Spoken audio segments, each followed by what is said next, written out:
Hello students, তোমাদের সবাইকে আমাদের চ্যানেলে ওয়েলকাম জানাই।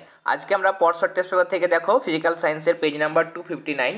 এখানে যে সেটটা দেওয়া হয়েছে ভৌত বিজ্ঞানের, তার আমরা সমস্ত বিভাগ গ এবং বিভাগ ঘ এর প্রশ্নগুলোর আনসার দেখে নেব। প্রথম প্রশ্ন দেওয়া ছিল, দেখো 3.1 স্থিতিশীল উন্নয়ন বলতে কি বোঝো।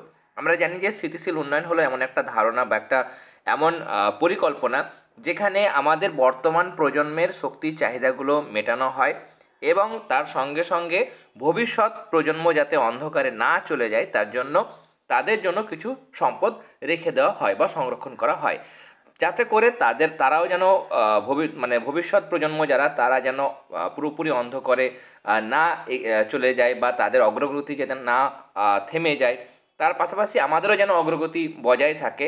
তাহলে এই জিনিসটা হচ্ছে এক ধরনের কনসেপ্ট বা একটা পরিকল্পনা, সেটাই হচ্ছে স্থিতিশীল উন্নয়ন। তাহলে ভবিষ্যৎ প্রজন্মের চাহিদা পূরণ করার পাশাপাশি বর্তমান প্রজন্মের চাহিদাও পূরণ করে যে পরিকল্পনা, সেটা হচ্ছে এক ধরনের স্থিতিশীল উন্নয়ন। এরপরে 3.2 গ্যাসের অণুগুলির গতির ওপর গ্যাসের চাপ কিভাবে নির্ভর করে।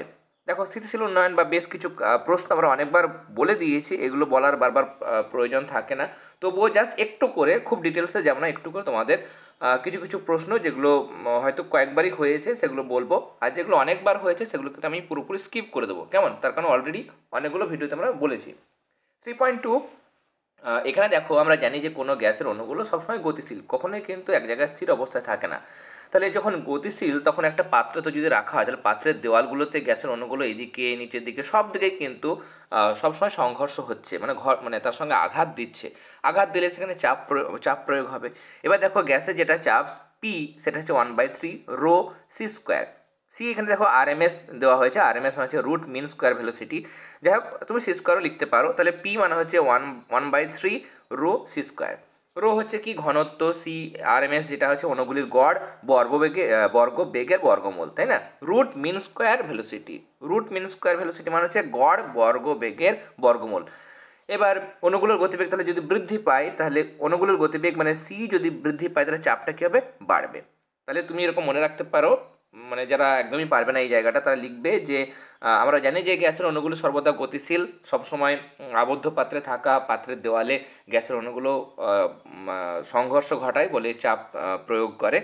গ্যাসের চাপ গ্যাসের গতিবেগের সঙ্গে সমানুপাতিক, তাই গতিবেগ বাড়লে গ্যাসের চাপও ক্রমশ বাড়তে থাকে। এরকমভাবে সোজা ভাষাতেও তোমরা লিখতে পারো। অথবা দিয়ে প্রশ্ন, কোনো একটা নির্দিষ্ট উষ্ণতা ও চাপে বাস্তব গ্যাসগুলির মোলার আয়তন V/N, এসটিপিতে সীমাস্থমান 22.4 লিটার পার মোল বা লিটার মোল ইনভার্স। তাহলে এখান থেকে আমরা কীভাবে অ্যাভোগাড্রো সূত্রে উপনীত হব। পরীক্ষালব্ধ ফলাফল অনুযায়ী আমরা এখানে দেখি, উষ্ণতা যদি টি হয়, ক্যাপিটাল টি, চাপ যদি মানে পি হয় অপরিবর্তিত থাকলে, মোলার আয়তন যেটা সেটা হচ্ছে V/N, সেটা হচ্ছে ধ্রুবক, তাই না। এবার এসটিপিতে V/N যদি ধ্রুবক হয়, তাহলে ভি সমানুপাতিক কি, ভি সমানুপাতিক এন, অর্থাৎ যদি নির্দিষ্ট উষ্ণতা টি এবং চাপে যে কোনো গ্যাসের আয়তন ভি হয় এবং তাতে যদি মানে কতগুলো মোল থাকে, সেই আয়তনটা তার মোল সংখ্যার সঙ্গে সমানুপাতিক হয়। মানে কোনো গ্যাসের এসটিপিতে কোনো গ্যাসের আয়তন তার মোল সংখ্যার সঙ্গে সমানুপাতিক, ভি সমানুপাতিক এন, এটাই হচ্ছে অ্যাভোগাড্রোর সূত্র। আবার যদি আমরা টেম্পারেচার এবং প্রেসার, উষ্ণতা এবং চাপ, এই দুটোর মান যদি ধ্রুবক রাখি, তাহলে সেখানে এ আর বি দুটো গ্যাস নিলাম, প্রথমটার আয়তন V1, দ্বিতীয়টার আয়তন V2, প্রথমটার মোল সংখ্যা N1, পরেরটা N2। তাহলে V1/N1 সমান হবে V2/N2। আর একটা যদি গ্যাস থাকতো তাহলে লিখতাম আমরা V3/N3, এরকমভাবে লিখতে পারতাম। তাহলে এখানে V1 আর V2 তো সমান, N1 আর N2 সমান, তাহলে এক মোল যে কোনো গ্যাসে অনুসংখ্যা কিন্তু সমান হবে। তাহলে এক মোল যে কোনো গ্যাসের অণু যেহেতু সমান, অ্যাভোগাড্রো সূত্র তাই বলে, তাহলে সেক্ষেত্রে N1 মোলে যতগুলো গ্যাস অণু থাকবে, N2 মোলে মানে গ্যাসের সংখ্যাও কিন্তু একই রকম থাকবে। যখন N1 আর N2 সমান, তাহলে অণু সংখ্যাও কিন্তু কী হবে, সমান হবে। এটাই সূত্র। দেখো, এবার আমরা লিখতে পারবো যে একই চাপের উষ্ণতায় সমায়তন সকল গ্যাসের মধ্যে সমান সংখ্যক অণু থাকে, এটা হচ্ছে অ্যাভোগাড্রোর সূত্র। এরপরে আমাদের প্রশ্ন ছিল এখানে, আচ্ছা, এখানে দীর্ঘদৃষ্টি ছিল, এখানে তোমাদের হাইপারমেট্রোপিয়া ছিল, এখানে মায়োপিয়া দেওয়া হয়েছে উল্টোটা, কেমন। এখানে তোমরা লিখবে হাইপারমেট্রোপিয়ার জিনিসটা লিখবে, এখানে জিনিসটা ভুল দেওয়া হয়েছে, মানে উল্টো জিনিসটা দেওয়া হয়েছে, খেয়াল করিনি। মায়োপিয়ার ক্ষেত্রে কি হয়, দূরের বস্তুকে স্পষ্ট দেখতে পায় হাইপারমেট্রোপিয়াতে, কেমন, আর কাছে জিনিসটা দেখতে পায় না, সেটা হচ্ছে হাইপারমেট্রোপিয়া। আর ত্রুটির সংশোধনের সময় এই জায়গাটা উল্টো হবে। তাহলে এখানে আমরা যেমন বলেছি, দেখো এখানে কি হচ্ছে মানে কারণটা, ত্রুটির কারণ কি, এখানে অক্ষিগোলকের মানে আকার স্বাভাবিকের থেকে বড়, তাহলে ওখানে কিন্তু ছোট হয়ে যায়। কেমন, ফোকাস দূরত্ব কিন্তু অক্ষিগোলকের ব্যাসের থেকে বেড়ে যায় হাইপারমেট্রোপিয়ার ক্ষেত্রে। মানে একটু এটারই যা দেওয়া হয়েছে একটু ওইটা জাস্ট উল্টোটা লিখবে, তাহলে কিন্তু হাইপারমেট্রোপিয়ার আনসারটা হয়ে যাবে। আমি যাই হোক খেয়াল করিনি। এরপরে বলছে লঘু থেকে ঘনতর মাধ্যমে গেলে চ্যুতিকোণ বের করো। তাহলে এখানে লঘু থেকে ঘন মাধ্যমে যাচ্ছে, এটা লঘু মাধ্যম, নিচেরটা হচ্ছে ঘন মাধ্যম। আমরা জানি লঘু থেকে যখন ঘনতে যায় তখন ঘনতে গেলে এই ডট ডট এরকমভাবে যাওয়ার কথা, কিন্তু অবিলম্ব দিকে সরে আসে, এটা ছোটোবেলা থেকে তোমরা পড়ে এসছো। তাহলে আপাতন কোণের থেকে নিশ্চয়ই প্রতিসরণ কোণটা ছোট হবে। আপাতন কোণ মানে আইটা হবে বড় আর প্রতিসরণ কোণ আর সেটা ছোট হবে। তাহলে চ্যুতি কতটা হলো, আই মাইনাস আর, সেটা হচ্ছে আলোকরশ্মির চ্যুতি বা ডেল্টা। এরপরে কোনো বাল্বের গায়ে রেটিং লেখা আছে 220 ভোল্ট 100 ওয়াট, মানে কি, এর মানে হচ্ছে যে 220 ভোল্ট বিভব পার্থক্য বা বিভব প্রভেদ আছে এরকম লাইনে যদি বাতিটাকে যুক্ত করা হয়, তাহলে প্রতি সেকেন্ডে 100 ওয়াট, মানে কি, ওয়াট মানে joule per second, joule per second বা সেকেন্ড ইনভার্স, মানে প্রতি সেকেন্ডে 100 জুল করে তড়িৎ শক্তি খরচ করবে এবং তার ঔজ্জ্বল্য সেই সময় সব থেকে বেশি হবে। সোডিয়াম ক্লোরাইড এবং ন্যাপথলিনের মধ্যে পার্থক্য, ভৌত অবস্থায় এটা হচ্ছে তড়িৎযোজী এবং কেলাসাকার কঠিন পদার্থ। ন্যাপথলিন এটা সমযোজী এবং এটাও কোমল, কোমল মানে নরম কঠিন পদার্থ। দ্রাব্যতা এটা জলে দ্রবীভূত হয়, কিন্তু ন্যাপথলিন জলে দ্রবীভূত হয় না। ন্যাপথলিন তোমরা দেখেছো জামা কাপড় যেন ঠিকঠাক থাকে সেই জন্য কিন্তু আলমারির মধ্যেও রাখা হয়। এরপরে সমযোজী তড়িৎযোজীর মধ্যে দুটো পার্থক্য। সমযোজী দেখো এখানে কোনো মানে এখানে অণুর অস্তিত্ব আছে কিন্তু আয়নের অস্তিত্ব নেই, এখানে কোনো আয়ন থাকে না, ঠিক আছে। আর এখানে আয়ন দিয়ে তৈরি, তাই জন্য অণুর কোনো অস্তিত্ব নেই তড়িৎযোজীর ক্ষেত্রে। এরা দেখো আয়নিত হয় না, তড়িৎ অবিশ্লেষ্য, এরা আয়নিত হয় তড়িৎ বিশ্লেষ্য, তাই জন্য তড়িৎ পরিবহন করে। তারপরে দেখো এগুলো কি হয়, জলে কিন্তু অদ্রাব্য সমযোজী যৌগগুলো, এবং জৈব দ্রাবক মানে কেরোসিন বেঞ্জিন এগুলোতে দ্রবীভূত হয়। আর তড়িৎযোজী যেগুলো সেগুলো কিন্তু জলে দ্রাব্য, যেমন সোডিয়াম ক্লোরাইড মানে লবণ, সেটা কিন্তু জলে দ্রবীভূত হয়, কিন্তু জৈব দ্রাবক যেমন কেরোসিন বেঞ্জিন এগুলোতে কিন্তু দ্রবীভূত হয় না। কার্বন ডাইঅক্সাইডের লুইস ডট গঠন অলরেডি আমরা বেশ কয়েকবার পেয়েছি। চিনির দ্রবণ বলছে যে তড়িৎ পরিবহন করতে পারে না, কিন্তু সোডিয়াম ক্লোরাইডের দ্রবণ পারে। কেন, তার কারণ হচ্ছে চিনি একটা সমযোজী যৌগ, তাহলে সেটা আয়নে ভেঙে যাবে না, আয়ন তৈরি হবে না, ক্যাটায়ন অ্যানায়নে ভাঙবে, তবে তো সেটা তড়িৎ বিশ্লেষ্য হবে। তাহলে ক্যাটায়ন অ্যানায়ন উৎপন্নই হচ্ছে না, তাই জন্য তড়িৎ পরিবহন করতে পারবে না। কিন্তু সোডিয়াম ক্লোরাইড যদি দেখি তাহলে Na প্লাস এবং Cl মাইনাস আয়নে ভেঙে যায়, তাই জন্য এটা জলীয় দ্রবণ তড়িৎ পরিবহন করতে পারে। এরপরে 1100 ডিগ্রি সেলসিয়াস উষ্ণতায় ক্যালসিয়াম কার্বাইডের উপর যদি নাইট্রোজেন গ্যাস চালনা করা হয় তখন কী হয়, CaNCN ক্যালসিয়াম সায়ানামাইড এবং তার সঙ্গে কার্বনের একটা ধূসর মিশ্রণ তৈরি হয়, যেটাকে বলা হয় নাইট্রোলিম। তোমরা জানো যে এটা জমিতে সার হিসাবে ব্যবহৃত হয়, এটাও কিন্তু একটা ইম্পর্টেন্ট কোশ্চেন। থার্মিট পদ্ধতিতে ফেরিক অক্সাইড থেকে ধাতব আয়রন উৎপন্নের বিক্রিয়াটা সমীকরণ। এখানে হচ্ছে যে এই যে Fe2O3 এটার সঙ্গে অ্যালুমিনিয়াম বিক্রিয়ায় Fe এবং Al2O3 উৎপন্ন হয়। প্রয়োগ, এটা কোথায় ব্যবহার করা হয়, এই যে রেল লাইন ট্রাম লাইনের ভাঙা অংশ জোড়া দেওয়ার জন্য ব্যবহার করা হয়।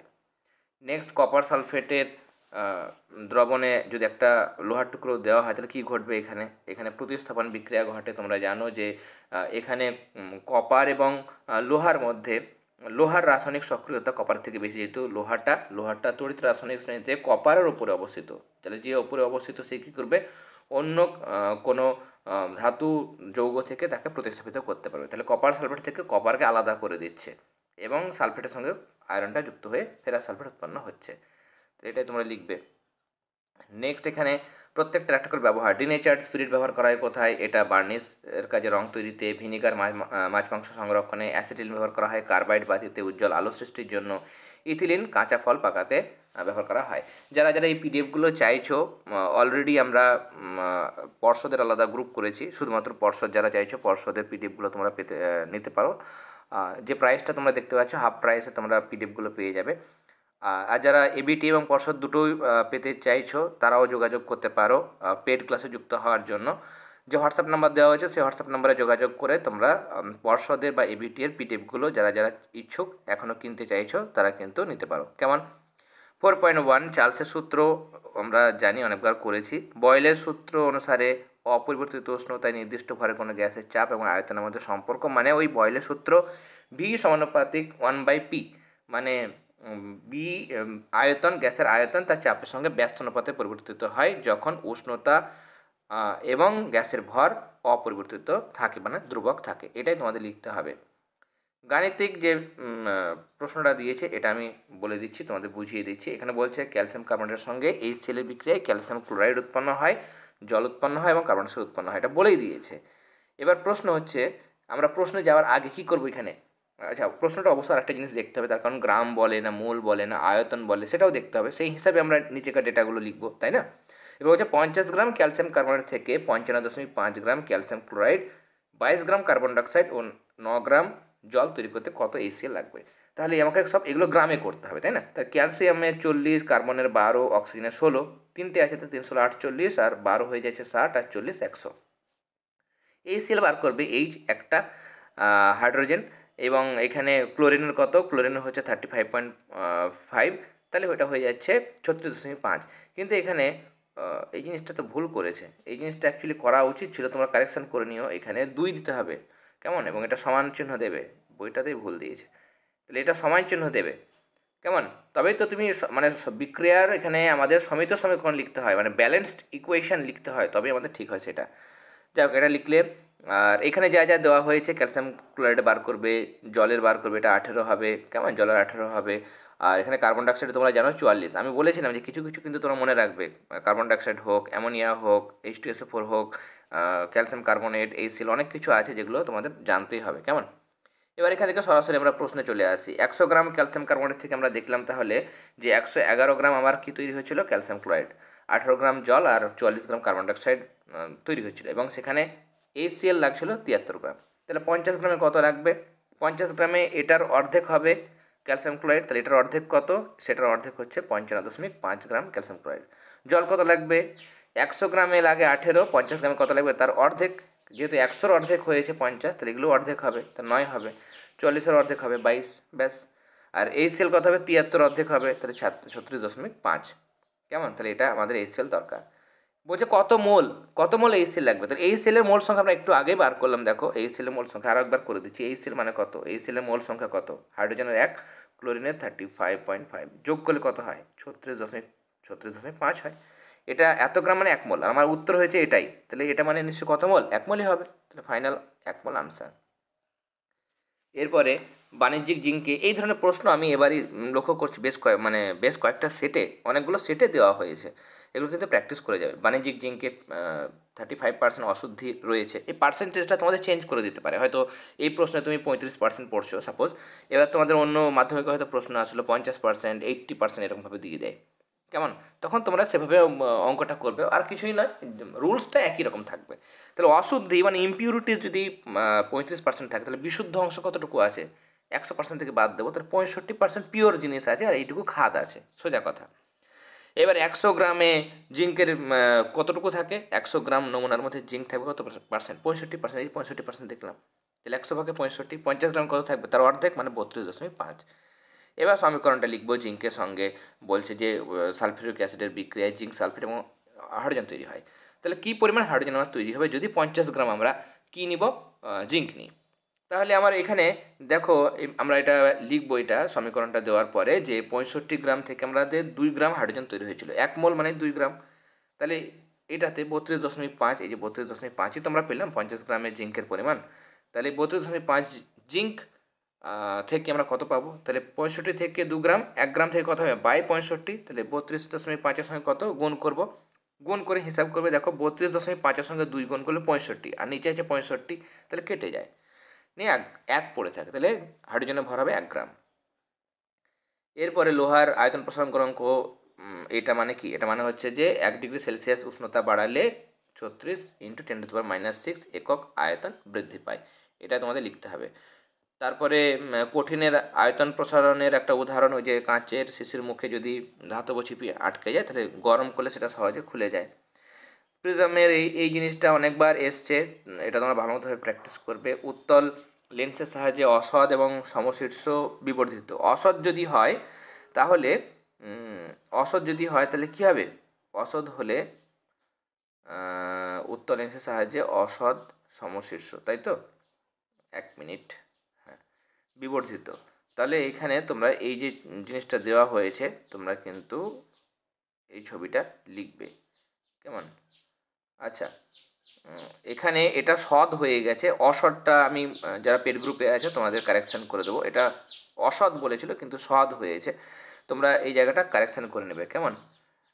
আমি অলরেডি গ্রুপে বলে দিয়েছি। এরপরে নেক্সট আমাদের বলেছে প্রশ্ন, গাণিতিক প্রশ্ন, বায়ু মাধ্যমে কোনো আলোর তরঙ্গ দৈর্ঘ্য 6000 অ্যাংস্ট্রম 1.5 তরঙ্গ প্রতিসরাঙ্ক বিশিষ্ট মাধ্যমে ওই আলোর বেগ ও তরঙ্গ দৈর্ঘ্য কত হবে। তাহলে প্রতিসরাঙ্কর সূত্র তোমরা জানো যে মিউ মানে হচ্ছে শূন্য মাধ্যমে আলোর বেগ বাই ওই মাধ্যমে আলোর বেগ। তাহলে শূন্য মাধ্যমে আলোর বেগ এটা তুমি জানো, ওই মাধ্যমে আলোর বেগ বের করতে হবে, সেটা দেখবো। আর প্রতিসরাঙ্ক 1.5, তাহলে নিউ কত হবে, নিউ মানে হয়ে যাবে 1.5 দিয়ে ভাগ করব এটাকে। তাহলে 1.5 নিচে আসলে এটা 1.5 দিয়ে কাটলে 2 থাকে, তাহলে এটা হবে আনসার। আর সি বাই ভি মানে হচ্ছে λ1/λ2, মানেই সেটা হচ্ছে মিউ।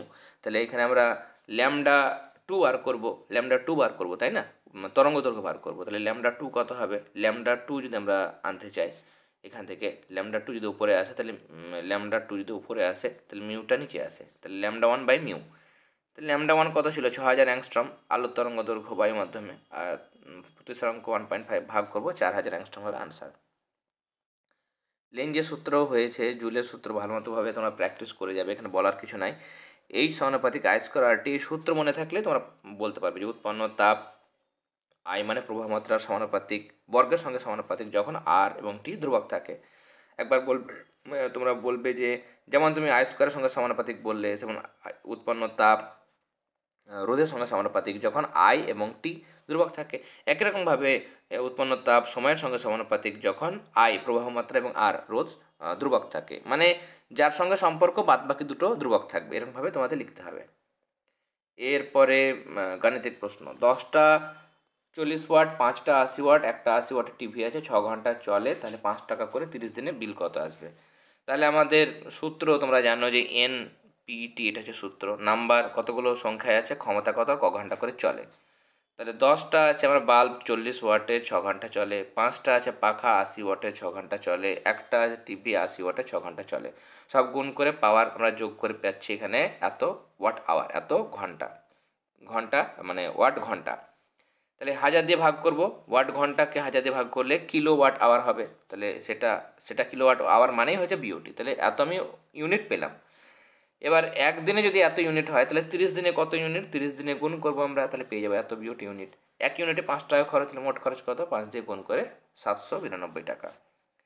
এরপরে নেক্সট আমাদের প্রশ্ন এখানে যে আপেক্ষিক রোধ কাকে বলে, এগুলো তোমরা পারবে। রোধের এসআই একক ওহম মিটার। আলফা নির্গমনে নতুন মৌল তৈরি হয়, তার কারণ হচ্ছে যে নিচেরটা 2 একক কমে যায়, পরমাণু ক্রমাঙ্ক আর ভর সংখ্যা উপরেরটা 4 কমে যায়, তাই জন্য নতুন নিউক্লিয়াস তৈরি হয় আর নতুন মৌলের তৈরি হয়। কিন্তু গামা তো মানে এর কোনো ভরও নেই, আধানও নেই, তড়িৎচুম্বকীয় বিকিরণ, তাহলে এখানে ভর সংখ্যা পারমাণবিক সংখ্যা একই থাকে, আর পারমাণবিক সংখ্যা একই থাকে বলেই কিন্তু নতুন মৌলের সৃষ্টি হয় না। এরপর এবিসি এখানে বলে দিয়েছে, এবিসি এর হচ্ছে পরমাণু ক্রমাঙ্ক 6, তাহলে ইলেকট্রন বিন্যাস 2,4। বির হচ্ছে এর যেমন 6 হলো, এর 6, বির হচ্ছে 8, তাহলে 2,6 ইলেকট্রন বিন্যাস। সির হচ্ছে 10, তাহলে 2,8। এবার সবগুলো দ্বিতীয় পর্যায়ে রয়েছে, যেহেতু দুটো করে কক্ষ, কে কে কক্ষ আর এল কক্ষ, তাই না, কে কক্ষ আর এল কক্ষ লেখা যাচ্ছে না এখানে, যাই হোক। তাহলে এবার আমাদের প্রশ্ন হচ্ছে যে কোনটার অপরাধর্মিতা, অপরাতড়িৎধর্মিতা মানে ইলেকট্রোনেগেটিভিটি কোনটার বেশি, বি মৌলের বেশি, তাই না। বি মৌলের বেশি, যেহেতু পর্যায় বরাবর যত ডান দিকে যাওয়া যায় তত তড়িৎ ঋণাত্মকতা বাড়ে, তাই না। আর নিষ্ক্রিয় মৌলগুলো আলাদা, সেগুলো কিন্তু ব্যতিক্রম। তাহলে ডান দিকে গেলে তড়িৎ ঋণাত্মকতা বাড়ে, তাই জন্য বির তড়িৎ ঋণাত্মকতা সব থেকে বেশি। নেক্সট কোশ্চেন, পরমাণুর আকার সব কোনটার বেশি, পরমাণুর আকার কী হয়, পর্যায় বরাবর যত আমরা ডান দিকে যাই, ডান দিকে গেলে পরমাণুর আকার ছোট হয়, তাই না। তাহলে বি মৌলটার আকারটা সব থেকে ছোট হবে, যেহেতু বিটা ডান দিকে রয়েছে। আর তার সঙ্গে প্রশ্ন দিয়েছে বিটা কোন শ্রেণীতে অবস্থিত। বি দেখো বাইরের কক্ষে 6টা ইলেকট্রন, দেখো এই যে 6টা ইলেকট্রন রয়েছে, তাহলে কোথায় অবস্থিত হবে, এ 6A তে অবস্থিত হবে, 6A তে অবস্থিত হবে, বা দীর্ঘ পর্যায়ের সারণী যদি বলি তাহলে 16 নম্বর শ্রেণীতে অবস্থিত হবে। 4.10, কপার তড়িৎ ব্যবহার করে সালফিউরিক অ্যাসিড দ্বারা অম্লায়িত কপার সালফেটে জলীয় দ্রবণে তড়িৎ বিশ্লেষণ করলে ক্যাথোড অ্যানোডে কী ঘটে। এখানেও ক্যাথোডেও দেখো, ক্যাথোডে সিউ বাই পজিটিভ আয়ন যেটা এটা তৈরি হয়, প্রথমে কপার সিউ বাই পজিটিভ আর SO4 বাই নেগেটিভ তৈরি হয়, জলটা H+OH- ভেঙে যায় লিখবে, ক্যাথোডে সিউ বাই পজিটিভ আয়ন যাবে, দুটো ইলেকট্রন গ্রহণ করে কপার উৎপন্ন হবে। আর অ্যানোডের কপারটাই, অ্যানোডে কিন্তু SO4 বাই নেগেটিভও যাবে না, OH মাইনাস আয়নও যাবে না। এগুলো বারবার বলেছি যে এখানে যে অ্যানোডটা সেটাই ক্ষয়প্রাপ্ত হবে, সেটা কি করবে, দুটো ইলেকট্রন বর্জন করে সিউ বাই পজিটিভ আয়ন হিসাবে দ্রবণে চলে আসবে। ওকে। 4.11 কিপ যন্ত্র প্রস্তুত করা যায় এমন একটা gas H2S, hydrogen sulphide keep যন্ত্র প্রস্তুত করা যায়। আরও একবার বলে দিই, অনেক সময় প্রশ্ন আসে কিপ যন্ত্রে কোন গ্যাস প্রস্তুত করা যায়। যে সমস্ত গ্যাস তৈরি করতে কোনো উত্তাপের প্রয়োজন হয় না, সাধারণ উষ্ণতায় তৈরি হয়। যে সমস্ত গ্যাসের তৈরি করতে একটা কঠিন এবং তরল লাগে, তার দুটো কন্ডিশন, এক হচ্ছে সাধারণ উষ্ণতায় হবে, আর কঠিন আর তরলের বিক্রিয়ায় সেই গ্যাস তৈরি হবে, তাহলে সেই ধরনের গ্যাসগুলোকে আমরা কিপ যন্ত্রে তৈরি করতে পারবো। যেমন এখানে দেখতে পাচ্ছ ফেরাস মানে সালফাইড যেটা কঠিন, H2S তরল, এবং এই দুটোর বিক্রিয়া H2S তৈরি হয় যেটা সাধারণ উষ্ণতা, উত্তাপের দরকার হয় না, এই যে তাই জন্য কিপ যন্ত্র তৈরি করা হয়। বিক্রিয়া সমিত সমীকরণ দেবে, গ্যাসের সংগ্রহটাও দেবে। কেমন, এটা হচ্ছে বাতাসের থেকে ভারী, তাই জন্য বায়ুর ঊর্ধ্ব অপসারণ দ্বারা সংগ্রহ করা হয়। এরপরে এই প্রশ্ন অনেকবার করেছি, SO2 থেকে SO3 তৈরি, তারপরে এখানে কীভাবে H2SO4 তৈরি করা হয় তোমরা পারবে। এখানে 4.12 A আর B বলেছে দুটো করে কার্বন পরমাণুযুক্ত অসম্পৃক্ত হাইড্রোকার্বন নিয়ে বলেছে যে ব্রোমিনের সঙ্গে বিক্রিয়ায় এতে অনুপ্রতি একটি অনুব্রোমিন, বিতে অনুপ্রতি দুটি ব্রোমিন যুক্ত হয় নিয়ে গঠন সংকেত। তাহলে এইখানে দেখো আমরা এই জিনিসটা লিখেছি, লেখার পরে দেখো বি এর সঙ্গে ব্রোমিনের যদি বিক্রিয়া হয়, বি মানে কেন অ্যাসিটিলিন, ব্রোমিনের বিক্রিয়া কী হবে, যদি এক অণু হয় তাহলে একটা করে ব্রোমিন যুক্ত হবে, আর যদি দুই অণু ব্রোমিন হয় তাহলে এখানেও দুটো ব্রোমিন, এখানেও দুটো ব্রোমিন যুক্ত হবে, তাই না। 2Br2 মানে 4টে ব্রোমিন হিসাব মতো, তাহলে এদিকে দুটো এদিকে দুটো নিয়ে এটা হচ্ছে দেখো অ্যাসিটিলিন টেট্রাব্রোমাইড, এটা কিন্তু উৎপন্ন হয়। আর অথবা দিয়ে প্রশ্ন, মিথেনের সঙ্গে ক্লোরিনের প্রতিস্থাপন বিক্রিয়ার প্রথম ধাপ বইটাতে ভুল দিয়েছে, এটা তোমরা কারেকশান করে নেবে। কেমন, এটা CH3Cl হবে, মিথাইল ক্লোরাইড হবে, CH4 হবে না। ওকে। আর এখানে বলছে যে এই হাইড্রোকার্বনের একটি ব্যবহার, এটা জ্বালানি হিসেবে ব্যবহার করা হয়, জীবাশ্ম জ্বালানি রূপে, তাছাড়া কার্বন ব্ল্যাক তৈরিতে ব্যবহার করা হয়। আজকে তাহলে আমরা পার্সেন্টেজ থেকে তোমাদের ফিজিক্যাল সায়েন্স আর একটা সেটের আনসার দেখে নিলাম। ক্লাসটি ভালো লেগে থাকলে অবশ্যই ক্লাসটিতে লাইক দেবে, আর যারা পিডিএফগুলো পারচেস করতে চাইছো এখনও, তারা স্ক্রিনে দেওয়া নাম্বারটাতে যোগাযোগ করো। কেমন, তাহলে আজকের ক্লাসে এতটাই। তোমরা সবাই খুব ভালো থেকো। All the very best.